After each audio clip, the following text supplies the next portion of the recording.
Et on continue à parler de livres sur le plateau de Culturel et Bob Garcia. Juste un petit instant pour parler de ce dernier polar, parce que vous êtes un auteur prolifique et notamment vous écrivez des polars. Quel est j'allais dire le pitch, j'arrête pas de dire le pitch aujourd'hui, je sais pas, du livre, l'histoire pour donner. Alors moi j'adore les polars, pour nous faire saliver, nous donner, et je lis inspiré d'une histoire vraie. Alors c'est un fait divers. C'est un fait divers. C'est un fait divers que je découvre en lisant le journal, tout bêtement, ou peut-être sur internet, je me rappelle plus. C'est quoi, c'est 4-5 lignes, hein, et le truc est tellement dingue, tellement délirant que je me dis, mais bon sang, comment on peut avoir l'esprit autistique tordu pour sortir un truc pareil? Je vais raconter cette histoire. Alors je me renseigne après. J'ai enrichi mon bouquin avec d'autres faits divers très proches, etc.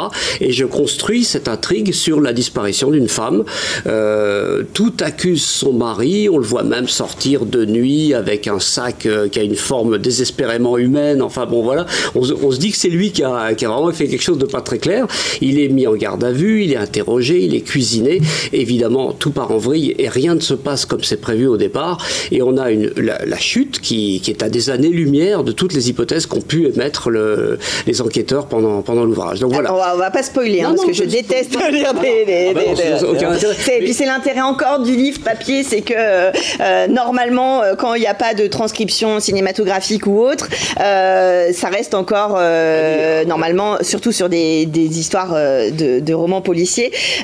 Donc Corpus Delicti. Corpus Delicti, c'est le corps du crime qui manque en fait, parce que tant qu'on n'a pas retrouvé le corps du crime, le cadavre, hein, on peut pas vraiment accuser le mari en question. Elle n'est pas morte. Non, il faudra le dire. Mais c'est un suspense vraiment, franchement, jusqu'à la dernière ligne. Vous avez un retournement dans l'épilogue dans la dernière ligne de l'épilogue du bouquin. Ah, il pitch bien, il nous donne envie de lire ses livres. Merci en tout cas, on vous retrouve ce week-end sur le salon Faites Lire avec un grand plaisir, et on va retrouver évidemment plein d'autres auteurs. Juste avant, je suis à Cultura, alors ça dépendra de la date de diffusion à laquelle on va regarder cette émission, bien entendu, mais je suis à Cultura vendredi toute la journée et samedi et dimanche donc sur... demain vendredi 11 à Cultura et le 12 et le 13 à Faites Lire au Salon du Livre, un moment attendu pour tous les amoureux du livre.